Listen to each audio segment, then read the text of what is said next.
Good morning, sir. This is my book report. The title is She's Dating the Gangster by Bianca Bernardino. The introduction. She's Dating a Gangster is a 2014 Filipino romantic drama film directed by Cathy Garcia Molina. It stars Catherine Bernardo as Athena Dizon and Daniel Padilla as Kenji de los Reyes.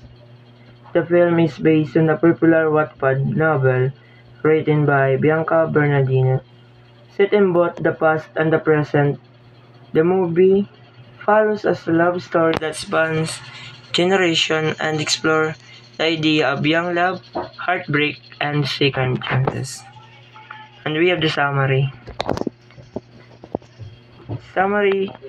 The story revolves around Athena, a simple high school girl who pretends to be the girlfriend of Kenji, a campus gangster, to make his girlfriend jealous. At first, their relationship is forced and full of arguments, but as time passes, they start to fall in love with each other. However, Kenji has an emotional past and his heart still carries pain from his first love. Years later, their children, Clay and Kenneth, search for the truth behind their love story, uncovering the sacrifice and pain that came with it. We have the main character.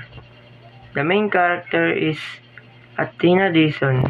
Athena Dizon is a shy, ordinary girl who becomes Kenji's fake girlfriend and later falls for him.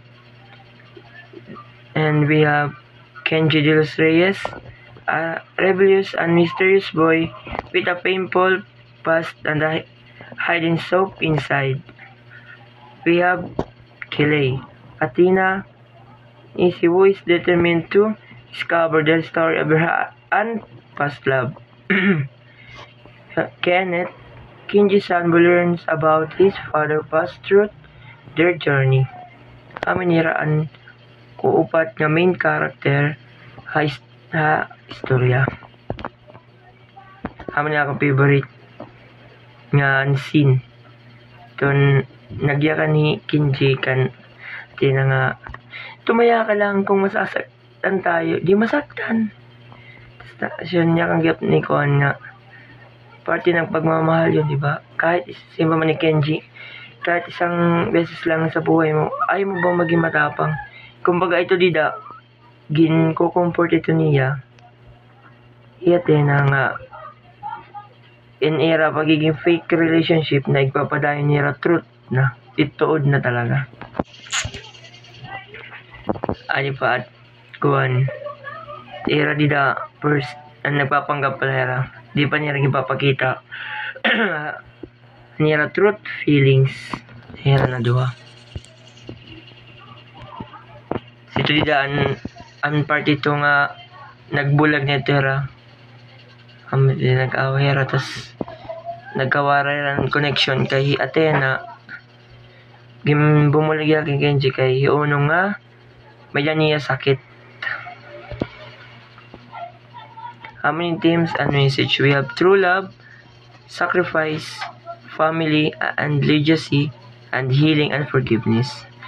Ito pinaka-true love is the movie shows that true love never fades even with time and distance. Kahit nagpirera ka tuig rin magkita, an era true love is still lagyap, napadayon na ba? Sacrifice. Real love often requires sacrifice even if it means letting go. Tapos, family and legacy. The younger generation learning from the past show the importance of remembering love and family history. Ito kadan an era mga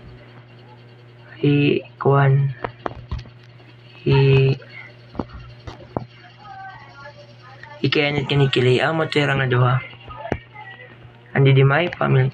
Healing and forgiveness. Forgiving the past is necessary in order to move forward and find peace. Bisan kagaanon era na buhat na sa nga duha, yung pililagyap nira magpatawad para maging okay na era. na akong personal option is She's Dating the Gangster is not just a typical love story. It's emotional, heartwarming, and beautifully told. The chemistry between Catherine and Daniel made every scene more touching and realistic. I love how the story shows both the excitement and pain of love, especially how the characters matured through their experience. It made me laugh, cry, and reflect on how love can change people.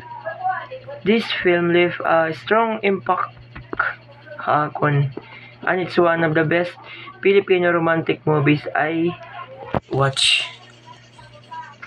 The conclusion naman is, She's Dating the Gangster is a powerful story about love, sacrifice, and the importance of the past in shaping our future. It teaches us that love is not always perfect but it's real. And sometimes, the strongest love stories are the ones that endure the most pain. It's a movie that captures the heart and stays with you long after the credits roll. That's all, sir. Thank you.